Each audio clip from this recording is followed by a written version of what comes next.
नमस्कार, मुद्दा देख रहे हैं आप। मैं हूं आपके साथ रिशु त्यागी। एक ऐसा गेम जिसमें मुकाबला तो होता था, लेकिन फैसला पहले से ही तय हो जाता था, कौन हारेगा। हालांकि हारने वाले को पता नहीं चलता था, क्योंकि गेम का पैटर्न ही ऐसा था, इस डायलॉग की तरह, जब तक तोड़ेंगे नहीं तब तक छोड़ेंगे नहीं, यानी जब तक कंगाल नहीं करेंगे तब तक जाल में फंसाकर रखेंगे। यही था महादेव ऐप का असली काम। तो आज हम जानेंगे कि कैसे महादेव सट्टाबाजी ऐप के मालिक अवैध तरीके से रातों रात इतने अमीर बन गए। उससे पहले ये रिपोर्ट देखिए।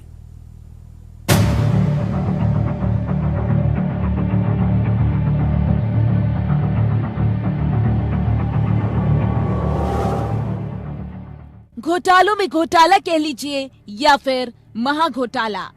महादेव ऐप बेटिंग ऐप के जरिए दो मास्टरमाइंड ने माया जाल में बॉलीवुड के माया लोक की हस्तियों को मोहरा बनाकर ऐसा महाजाल तैयार किया, जिसके झांसे में आकर आम लोगों ने एक दो नहीं पूरे 5,000 करोड़ गंवा दिए। दरअसल महादेव ऐप की खूब चर्चा हो रही है, क्योंकि इसमें अब बॉलीवुड का तड़का लग गया है। बड़े बड़े सितारे लपेटे में हैं। रणबीर कपूर, कपिल शर्मा समेत करीब 15 से 16 सेलिब्रिटीज प्रवर्तन निदेशालय के रडार पर हैं। हर रोज नए खुलासे हो रहे हैं। कैसे जूस की दुकान चलाने वाला चंद साल में ही 20,000 करोड़ रुपए का मालिक हो गया। महादेव ऐप के जरिए दुनिया भर में लोगों को चूना लगाने के पीछे केवल दो मास्टरमाइंड हैं, सौरभ चंद्राकर और रवि उप्पल। इन दोनों ने ही मिलकर इस ऐप को शुरू किया था। बताया जा रहा है कि महादेव ऐप का घोटाला करीब 5,000 करोड़ रुपए है। ईडी ने महादेव बेटिंग ऐप मामले में शुक्रवार को एक बॉलीवुड प्रोडक्शन हाउस पर छापा मारा। इस प्रोडक्शन हाउस को फिल्म बनाने के लिए हवाला के जरिए पैसे मिले थे। वहीं महादेव बेटिंग ऐप मामले में कई सारे नामी बॉलीवुड सेलिब्रिटीज को ईडी ने पूछताछ के लिए बुलाया। जिन सेलिब्रिटीज को बुलाया गया, उन्होंने महादेव बेटिंग ऐप के प्रमोटर सौरभ चंद्राकर की शादी में हिस्सा लिया था। इसके बदले उन्हें करोड़ों रुपए मिले थे। महादेव बेटिंग ऐप में कई तरह के गेम, लॉटरी और बेटिंग ऑप्शन है। आसान भाषा में कहे तो ये एक जुआ खेलने वाला ऐप है। चुनाव नतीजों के बारे में अनुमान लगाने का भी ऑप्शन मिलता है। जांच में ये बात निकलकर सामने आई है कि इस ऐप को यूएई से ऑपरेट किया जा रहा है। ईडी ने मुंबई के कुरैशी प्रोडक्शन हाउस पर छापेमारी की। कुरैशी प्रोडक्शन हाउस को फिल्म बनाने के लिए महादेव ऐप के प्रमोटर सौरभ चंद्राकर और रवि उप्पल से हवाला का पैसा मिला था। ईडी ने मुंबई के अंधेरी में छापेमारी की। ईडी ने यहाँ पर मौजूद लोगों से पूछताछ भी की। कुरैशी प्रोडक्शन हाउस को वसीम और तबस्सुम कुरैशी चलाते हैं। ये प्रोडक्शन हाउस एक टॉप बॉलीवुड स्टार के साथ एक बड़े बजट की फिल्म बनाने में शामिल रहा। इस फिल्म को स्थानीय भाषा में बनाया जा रहा है और कहा जा रहा है कि इसे अन्य भाषाओं में डब किया जाएगा। ईडी ने महादेव बेटिंग ऐप मामले में मुंबई दफ्तर पर रणबीर कपूर से पूछताछ की। इसके अलावा कपिल शर्मा और हुमा कुरैशी को भी पूछताछ के लिए बुलाया गया। श्रद्धा कपूर और टीवी एक्ट्रेस हिना खान का नाम भी इस मामले से जुड़ा है। ईडी इनसे भी पूछताछ करने वाली है। महादेव बेटिंग ऐप के प्रमोशन के लिए काम करने वाले कई सारे ए लिस्ट के बॉलीवुड सेलिब्रिटीज ईडी के रडार पर हैं। सूत्रों ने बताया कि 14 से 15 सेलिब्रिटीज ऐसे हैं जिन पर ईडी नजर रख रही है। आने वाले दिनों में इन्हें पूछताछ के लिए बुलाया जाएगा। ऑनलाइन बेटिंग ऐप से जुड़ी मनी लॉन्ड्रिंग मामले में अब तक ईडी ने 4 लोगों को गिरफ्तार किया है। गिरफ्तार किए गए लोगों के नाम सुनील दम्मानी, अनिल दम्मानी, चंद्रभूषण वर्मा और सतीश चंद्राकर है। सुनील दम्मानी और अनिल दम्मानी दोनों सगे भाई हैं, जबकि चंद्रभूषण छत्तीसगढ़ पुलिस में एएसआई है। सौरभ चंद्राकर और रवि उप्पल के जरिए प्रमोट की जाने वाली कंपनी ने संयुक्त अरब अमीरात में एक शानदार शादी का आयोजन किया, जिसमें लगभग 200 करोड़ रुपए कैश में दिए गए। इसमें से ज्यादातर पैसा उन सेलिब्रिटीज को मिला जिन्होंने शादी में परफॉर्म किया। महादेव बेटिंग ऐप को ऑपरेट करने के लिए मलेशिया, थाईलैंड, भारत, यूएई में कॉल सेंटर खोले गए। यहाँ से सब्सिडी ऐप बनाकर ऑनलाइन सट्टेबाजी की जा रही थी। ईडी की जांच में सामने आया है कि महादेव बेटिंग ऐप के जरिए हजारों करोड़ रुपए का लेन देन हुआ। ईडी ने बताया कि भारत में सट्टेबाजी के लिए 4,000 ब्रांच पैनल का इस्तेमाल किया जा रहा है। हर पैनल पर 2000 ग्राहक सट्टा लगाते थे। इसके जरिए चंद्राकर और उपल की रोजाना 200 करोड़ रुपए की कमाई हो रही थी। प्रवर्तन निदेशालय ने हाल ही में बड़े पैमाने पर छापेमारी कर महादेव बेटिंग ऐप से जुड़े 417 करोड़ रुपए की संपत्तियों को जब्त किया था। ईडी ने कुल मिलाकर 39 लोकेशन पर छापेमारी की थी और ये छापेमारी कोलकाता, भोपाल, मुंबई जैसे शहरों में हुई। सट्टेबाजी का व्यापार खड़ा करने से पहले चंद्राकर छत्तीसगढ़ के भिलाई से जूस की दुकान चलाता था, जबकि उपल की टायर की दुकान थी। दोनों दुबई चले गए और फिर वहां पर और एक पाकिस्तानी नागरिक से मुलाकात की। इसके बाद ही महादेव बेटिंग ऐप की शुरुआत हुई। Bureau report, APN news. तो ऐसे शातिरों की सोच को देखिए कि महादेव के नाम पर भी इस तरह के महा घोटाले कर रहे हैं। आज महादेव ऐप को लेकर करेंगे चर्चा। पैनल में कई खास मेहमान हमारे साथ जुड़ चुके हैं। सबसे पहले उनका परिचय आपके साथ करा देते हैं। हमारे साथ पूर्व आईपीएस ऑफिसर वेद भूषण जी जुड़ चुके हैं। सर, बहुत स्वागत आपका। हमारे साथ अधिवक्ता डॉक्टर स्वाति जिंदल गर्ग जुड़ चुकी हैं। मैम, आपका भी बहुत स्वागत। और हमारे साथ अम्बरीश देव गुप्ता जी जुड़ चुके हैं। आप एक ऐप डेवलपर हैं, आपका भी बहुत बहुत स्वागत है सर। वेद भूषण जी, सर, सट्टेबाजी ऐप्स के माध्यम जिस तरह आज बड़ी जनसंख्या तक पहुंच चुके हैं, सर, इसे मॉनिटर करना कितना चुनौतीपूर्ण है? देखिए रेशु, आज डिजिटल का टाइम है और दुबई जो है टैक्स हेवन माना जाता रहा है और इस तरह की एक्टिविटीज का मिडिल ईस्ट कंट्रीज के अंदर एक बहुत बड़ा गढ़ है। यूरोप में एक साइप्रस इसके नाम से जाना जाता है, जहाँ टैक्स हेवन है। तमाम तरह की कर चोरी और तमाम तरह के जो इलीगल एक्ट हैं, वहाँ चूंकि सिस्टम इस तरह से, वहाँ किंग का, राजा का राज्य है, जो राजा चाहेगा वही कानून है वहाँ का। तो इस बारे में आपको याद होगा कि एक बहुत बड़ी पार्टी हुई थी सेलिब्रिटीज की, जिसमें श्रीदेवी का एक मर्डर का एलिगेशन था। मैंने भी उस केस की इन्वेस्टिगेशन की थी, दुबई गया था उसकी इन्वेस्टिगेशन करने के लिए। तो दुबई और साइप्रस ये एक ऐसे टैक्स हेवन माने जाते हैं जहां से कुछ भी आप ऑपरेट करते हैं, उनके कंट्री को केवल पैसा चाहिए, टैक्स चाहिए, उनको इससे कोई लेना देना है कि दूसरे कंट्रीज की आर्थिक नुकसान आप किस तरह कर रहे हैं। जहां तक डेटिंग ऐप, जो आज के बैटिंग ऐप्स आ गए हैं, इनको पकड़ना पुलिस के लिए, एजेंसीज के लिए बहुत बड़ा एक चैलेंज है, क्योंकि इस वाले मामले के अंदर महादेव के साथ 45 एक बैटिंग ऐप्स ऐसे और भी जुड़े हुए थे जो कहीं ना कहीं से इसके साथी थे। तो जो कानून बना हुआ है गैम्बलिंग एक्ट के तहत, हिंदुस्तान में कानून बहुत कमजोर और लचर है। तमाम सेक्शंस अवेलेबल हैं। आप चाहे 1 रुपए की बैटिंग करें, चाहे आप 1000 करोड़ रुपए की बैटिंग करें, कानून वही है, अवेलेबल कानून है। तो इस चीज का फायदा उठाने के लिए दुबई से तमाम जो ऑपरेशंस इस तरह के होते हैं, जैसे मैंने श्रीदेवी के मामले में दाऊद का एक बहुत बड़ा रोल सामने आया था। दाऊद के बारे में बताया जाता है कि आज भी दुबई में अंदर उसकी एक्टिविटीज चलती है। उसका एक छत्र राज है, क्योंकि वो वहाँ के जो राजा या प्रिंस हैं उनका बड़ा नजदीकी रहा है। तो इसलिए जो इनको पकड़ने के लिए अब जो ईडी है वो एक परफेक्ट टूल है हिंदुस्तान गवर्नमेंट के पास में, कि आप जो भी आप पाप करके दुबई में आओगे, आपको इंडिया में उसका हिसाब किताब देना पड़ेगा। अब जो तमाम रणवीर कपूर जैसे तमाम बड़े बड़े दिग्गज, कपिल शर्मा और बड़े बड़े नाम जिनका आप जिक्र कर रहे हैं, अब वो उनकी जद में आ चुके हैं, क्योंकि उनके तमाम जांच की जाएगी कि उनके एयर टिकटिंग किसने की, हवाला से पैसा कैसे लिया गया, कैश का ट्रांजैक्शन कहाँ कहाँ उसकी ट्रेल जाती है। तो इन तमाम की जो मुसीबतें हैं बढ़ने वाली है, क्योंकि ईडी को एक बहुत अच्छे तौर पे इस्तेमाल किया जा रहा, पॉजिटिव तरह से देखना चाहिए। यदि ईडी ना होती तो दिल्ली पुलिस या हमारी सीबीआई खाली हाथ बैठी रहती है, तमाम बेलेबल ऑफेंस से कुछ नहीं हो सकता था। परंतु आज की डेट में ईडी के पास में तमाम तरह के हथियार, कानूनी हथियार उनके पास मौजूद है। तो हिसाब किताब जरूर होगा, और जहां भी इनकी ट्रायल है, इनके लिंक्स हैं, इनके कॉल डिटेल्स हैं, ये इनकी पुलिस की तमाम जो इन्वेस्टिगेटिंग एजेंसीज की जांच की गिरफ्त में आ चुके हैं। और तो इनके लिए बचना या बड़ा मुश्किल काम है, क्योंकि अब हिसाब किताब होगा। बिल्कुल, मुश्किलें तो शुरू हो गई हैं, मुश्किलें तो शुरू हो गई हैं। जब ऐसे काम करेंगे तो जाहिर सी बात है उसके लिए पहले सोचना भी चाहिए कि आप आने वाले समय में मुश्किलों में भी घिर सकते हैं।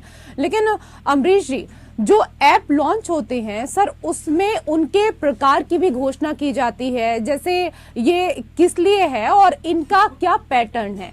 सर, इस सब की क्या कोई सरकारी निगरानी या क्लियरेंस होती है? देखिए, गूगल जो ऐप अपलोड किए जाते हैं गूगल के माध्यम से या आईफोन के माध्यम से, तो जो बनाए जाते हैं उनके टर्म कंडीशन हैं।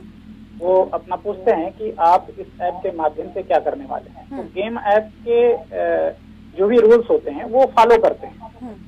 क्योंकि क्या है कि आर्थिक जो फ्रॉड हो रहे हैं वो गेम ऐप के माध्यम से बताया, जैसे कैसीनो आप खेलते हैं तो उसमें जो आपका नंबर या जो भी सेट होता है वो आता है, उससे आपको कुछ पॉइंट्स मिलते हैं, पॉइंट्स के जरिए आपको कुछ पेमेंट दिए जाते हैं जी। तो इस तरीके से ऐप तो बहुत सारे चल रहे हैं। और आप देख रहे हैं सबसे बड़ा जो विषय है ये है कि भारत में कुछ ऐप लीगलाइज तरीके से चल रहे हैं, जैसे माई सर्किल है, माई ड्रीम 11 है, बड़े बड़े सेलिब्रिटीज ऐड भी करते हैं। इसी के आप देखेंगे 3 पत्ती करके आता है, कैसीनो करके आता है, बहुत सारे ऐप हैं। तो उसमें लोग बेधड़क जब देखते हैं कि बड़ी बड़ी सेलिब्रिटीज का एडवर्टाइज कर रहे हैं तो एक ट्रस्ट बिल्डअप होता है। और इस ट्रस्ट बिल्डअप के माध्यम से जो आम जनता है, जो छोटे छोटे जो लोग हैं, वो सोचते हैं कि हम इसमें बहुत छोटा अमाउंट लगा करके कुछ बड़ा ले सकते हैं, बहुत कमा सकते हैं। इस आधार पे जो बहुत सारे ऐप बनाए जा रहे हैं और चलाए जा रहे हैं, इसके माध्यम से टारगेट किया जाता है उन लोगों को जो बहुत छोटे अमाउंट से अपने ऐप में जुड़ सकते हैं और पैसे लगा करके और अच्छा कमा सकते हैं। पहले अच्छा कमाया जाता है, उनको ऐसे कुछ पॉइंट्स दिए जाते हैं जिससे कुछ अर्न करते हैं, वो 100, 200, 500, 1000 कमा लेते हैं। कुछ लगता है कि 2, 4, 10 हजार कमा लिए, 1 लाख कमा लिए, ऐसे बताए भी जाते हैं मीडिया के माध्यम, सोशल मीडिया में, कॉल सेंटर के माध्यम से, बहुत सारे माध्यम हैं, उनको ये बताया जाता है। और इससे क्या होता है, ट्रस्ट बिल्डअप किया जाता है। उस ट्रस्ट बिल्डअप करने के बाद जो है, जब लोग अधिक से अधिक मात्रा में, करोड़ों लोग जी उस पर जब ट्रस्ट बिल्डअप हो जाते हैं, फिर वो अपना खेल करते हैं। तो ये जो है, ये तो बहुत अरसे से, अभी समझ लीजिए कि 2021 से ये काफी प्रचलन में आया। जब लोग कोरोना में अपने घरों में बैठे थे तो उस समय लोगों के पास और कोई साधन नहीं था और ऑनलाइन सारे लोग कहीं न कहीं लगे हुए थे। आप देखेंगे कि अगर आंकड़ा आप निकालिए तो देश में जितने भी ऑनलाइन तरीके से जो लोग काम करते हैं उसमें 58% जो युवा वर्ग हैं वो इस समय इस सट्टेबाजी में लग चुके हैं, कहीं न कहीं इस तरीके से कि कहीं से हमको 2 पैसा किसी ऐप के माध्यम से मिल जाए। सही आप कह रहे हैं कि युवा इसमें ज्यादा शामिल है और वो सोचते हैं कि जल्द से जल्द अमीर किस तरीके से बन जाए, इसलिए इस तरह के ऐप का सहारा लेते हैं। लेकिन डॉक्टर स्वाति जिंदल, विदेशों में बैठकर जिस तरह इन ऐप्स को ऑपरेट किया जाता है, इससे कार्रवाई करने में किस तरह की कानूनी पेचीदगी जो है वो आती है? मैम देखिए, जब भी मल्टीपल कंट्रीज इन्वॉल्व हो जाती हैं, कहीं ना कहीं कारण यही है और यही नतीजा होता है। इसीलिए ये जो कल्प्रिट्स हैं, जो भी क्रिमिनल एक्टिविटी है, वो अक्रॉस बॉर्डर्स होती है कि कहीं ना कहीं जो प्रोसेस है वो लंबा हो जाता है, एक कंट्री के हाथ से बाहर हो जाता है। जैसे अभी वेद साहब ने बताया कि हमारे जो देश में एंटी गैम्बलिंग लॉज जितने हैं बहुत ही रिलैक्स्ड हैं, उन्होंने सारे ऑफेंसेस बेलेबल कर रखे हैं। अब ये बेलेबल ऑफेंसेस भी आप कैसे उन कल्प्रिट को पकड़ेंगे अगर वो बाहर से ऑपरेट कर रहे हैं और उनको वहाँ के कंट्री का, वहाँ के जो स्ट्रॉन्ग लोग हैं उनका सहारा है उनको बहुत। तो इसीलिए ये ईडी बहुत अच्छी एक ऑर्गेनाइजेशन है जिसके थ्रू इन सारे लोगों को घेरे में लिया जाता है, क्योंकि ना केवल उनके पास सर्च एंड सीजर के उनके पास पावर है, क्योंकि होता क्या था अब तक, अगर आप पेपर ट्रेल ढूंढ भी लेते हैं, कोई अकाउंट ट्रेल ढूंढ लेते हैं कि कहीं से इलीगल तरीके से पैसा आ रहा है और फिर साइफन ऑफ हो रहा है बेनामी अकाउंट्स में, तो जब तक आप उनको घेरते तब तक वो सारे ट्रेस खत्म कर देते हैं जी। तो आपके पास अब ईडी के पास अब ये पावर है कि वो उनको अरेस्ट कर सकते हैं, उनको पूछताछ के लिए बुला सकते हैं, सर्च एंड सीजर उनका कर सकते हैं, प्रॉपर्टी का, सामान का। तो ये सारी चीजें हैं, बेहतर हो रहा है हमारा सिस्टम, बट हमारे से 2 हाथ आगे निकलते हैं जितने भी क्रिमिनल्स हैं, क्योंकि जो चीज हम उनकी कमजोरी पकड़ के उसको ठीक करने की कोशिश करते हैं, वो हमारी कमजोरियां पकड़ के उस चीज से भी अपनी मजबूती कहीं ना कहीं से निकाल ही लेते हैं। बट ये एक ऑनगोइंग बैटल है, समय के साथ साथ और इम्प्रूव होगा कानूनी सिस्टम भी, बट क्रिमिनल। ठीक है, समय के साथ इसको और कैसे इम्प्रूव किया जा सकता है, इसको लेकर भी आप लोगों के विचार हम यहाँ पर जानने की कोशिश करेंगे। ईडी के शिकंजे में फंस रहे हैं सितारे, और ये सब कुछ हुआ है महादेव ऐप की वजह से, और इसी को लेकर लगातार हम चर्चा कर रहे हैं। पैनल में कई खास मेहमान हमारे साथ मौजूद हैं।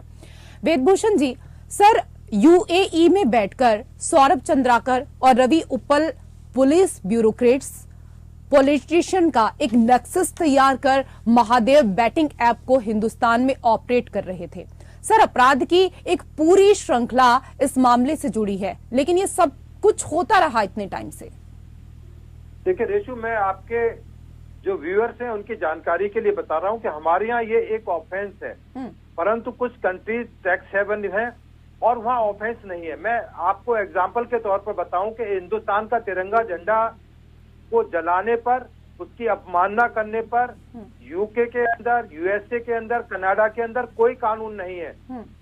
हिंदुस्तान के खिलाफ प्रदर्शन करना हमारे लिए सोवरेंटी खिलाफ कोई दर्शन, आपने देखा होगा धरना प्रदर्शन, वहाँ कोई ऑफेंस की कैटेगरी में नहीं आते। परंतु मेरे देश के लिए बहुत बड़ी बात है, क्योंकि मेरे देश का झंडा वहाँ पर जलाया जाता है, वहाँ उसको कुचला जाता है, उसकी बदनामी की जाती है। अब परंतु दुर्भाग्य से उन कंट्रीज के अंदर इस तरह का कानून नहीं है। यदि आप इंडिया में भी कोई कनाडा का झंडा, किसी कंट्री के झंडे को आप जला देंगे तो बहुत बड़ा ऑफेंस नहीं है, ज्यादा से ज्यादा इसको प्रिवेंटिव एक्शन में डिटेन किया जा सकता है। तो ये कानून की स्थिति है, कानून की मजबूरी है उन कंट्रीज की, या उस तरह का सिस्टम उन्होंने अपने यहाँ डेवलप किया है सोवरेंटी के नाम पर, इंटीग्रिटी के नाम पर यदि हमारे देश में यदि कोई हवाला का पैसा भेजेगा या इस तरह की चीजों के अंदर इन्वॉल्व होगा, चाहे वो दूसरे कंट्रीज में बैठ के हों, और मैं आपके व्यूवर्स की जानकारी में लाता हूं, जो यूएपीए और ईडी का कानून है, ठीक है, वो बाहर ऑपरेट नहीं कर सकते, पर वो तमाम चीजों की इन्वेस्टिगेशन करने के लिए एब्रॉड भी जा सकते हैं, ठीक है, डिस्ट्रिक्टली इन्वेस्टिगेशन कर सकते हैं या वहाँ की सरकार की मदद ले सकते हैं, परंतु आप रोक नहीं सकता, क्योंकि ये तमाम चीजें पब्लिक डोमेन में आती जा रही है। ये ऐप थे बहुत लंबे टाइम तक चलते रहे। यदि सौरभ चंद्राकर की शादी में 200-250 करोड़ रुपए का जो बताया जा रहा है कि अनाप शनाप ना खर्च किया गया होता, तो शायद वो किसी की निगाह में नहीं रहते। तो इसलिए बहुत सी चीजें का टाइम के हिसाब से डेवलप होती हैं, जानकारी में आती हैं, पब्लिक डोमेन में। इतनी महंगी शादी ना होती, 200 करोड़ का अगर जिक्र ना हुआ होता तो शायद इसका कभी खुलासा भी नहीं हो पाता। अमरीश जी, लेकिन ऐप की सुरक्षा को लेकर सर किस तरह की सावधानी रखनी चाहिए ताकि लोग ऐसे ऐप के जाल में आगे ना फंस सके? अभी 11 अगस्त को डाटा प्राइवेसी के लिए एक्ट बनाया गया भारत के अंदर। इसके लिए एक कोर सिस्टम प्रणाली भी बनाई जानी चाहिए। जब भी कोई व्यक्ति भारत ही नहीं अपितु भारत के किसी भी अन्य देशों में अन्य देशों से कोई ऐप भारत के अंदर लॉन्च करता है तो उसकी पूरी समीक्षा होनी चाहिए। वो किस वे में काम कर रहा है, उसका नेचर ऑफ वर्क क्या है, क्या वो फाइनेंशियली किसी को जोड़ रहा है या उससे पैसे का लेन देन हो रहा है, ये सारी चीजें की मॉनिटरिंग सबसे पहले होनी चाहिए। क्योंकि क्या होता है, जहाँ पैसे की बात आती है और अर्न की बात आती है, युवा वर्ग या जो भी कोई भी व्यक्ति हो वो इससे जुड़ना चाहता है, वो जुड़ता भी है। और अगर उसको कुछ दिन जुड़ने के बाद अगर उसको कुछ लाभ मिल जाता है, वो जाहिर सी बात है कि वो एक से बजाय दूसरे को, तीसरे को रेफरल के माध्यम से वो काफी तेजी से पहुंचाता है। क्योंकि भारत में बेरोजगारों की संख्या बहुत अधिक है और उनको लगता है कि इससे कुछ न कुछ उनको अर्न हो जाएगा उनके रोजमर्रा के जिंदगी में, एक जो है सेकेंड अर्निंग का माध्यम हो जाएगा। तो ये जो चीजें हैं वो लोग कहीं न कहीं इन सारी चीजों से जोड़ देती हैं जी। और इसी का फायदा जो है बड़े बड़े जो गैम्बलिंग करने वाले लोग हैं, सट्टेबाज लोग हैं, जो बाहर देशों में बैठ करके, बिल्कुल सही कह रहे हैं कि इसी का जो फायदा है वो सट्टेबाज कहीं ना कहीं उठाते हुए नजर आते हैं। आखिरी सवाल डॉक्टर स्वाति जिंदल मेरा आपसे, और समय का अभाव है इसलिए संक्षेप में मैं आपसे जवाब भी चाहूंगी। मैम, ऑनलाइन बैटिंग के सहारे हवाला धन शोधन का एक बड़ा नेक्सस चल रहा है और इसे एक्सेस करना भी मुश्किल नहीं है, क्योंकि देखिए कि सबसे फोन तक इसकी पहुंच है, फोन के जरिए सबसे पहुंच मिल ही रही है। तो इसके निषेध के क्या कानूनी प्रावधान है? देखिए, इसके निषेध में कहीं अगर वही प्रावधान हमारे मदद के लिए आते हैं जो आपत्तिदान होगा फिशिंग स्टार्ट हुई थी, कॉन्सेप्ट ऑफ फिशिंग, जिसमें ऑनलाइन फ्रॉड होता था। तो आईटी एक्ट के काफी प्रावधान है जो हमारी मदद के लिए आते हैं। बट प्रॉब्लम इसमें क्या होती है कि इतनी सारे पॉइंट्स ऑफ कांटेक्ट हो जाते हैं ऑनलाइन में, आपका कोई एक वेबसाइट नहीं है जिसको आपको रुकना है। एक के अंतर्गत जैसे यहाँ पर महादेव का हम स्कैनर देखें तो 4000 से ज्यादा पोर्टल्स थे जो ऑपरेट कर रहे थे और 4 से 5 कंट्रीज इन्वॉल्व हैं। तो जिस तरह आपको अगर एक चोर को पकड़ना हो तो आप दौड़ के उसे पकड़ लें, बट अगर हजारों चोर है और वो सभी फेसलेस हैं और आपको पता नहीं तो कहीं ना कहीं जैसा कि अभी बताया कि अगर ये 2200 करोड़ की शादी ना हुई होती तो शायद 4 साल से ये लोग काम चला रहे थे अपना, 4 साल और चलता है इनका काम, कोई इन्हें पकड़ नहीं पाता। बट कहीं ना कहीं कोई ना कोई कभी करे रहता है क्रिमिनल, जिसके कारण उसको अल्टीमेटली पकड़ में वो आ ही जाता है। बिल्कुल सही आपने कहा कि चोर कितना ही शातिर क्यों ना हो लेकिन कोई ना कोई सुराग छोड़ ही जाता है। बहुत बहुत शुक्रिया आप सभी मेहमानों का हमारे साथ इस चर्चा में जुड़ने के लिए। मुद्दा में मेरे साथ फिलहाल इतना ही। नमस्कार।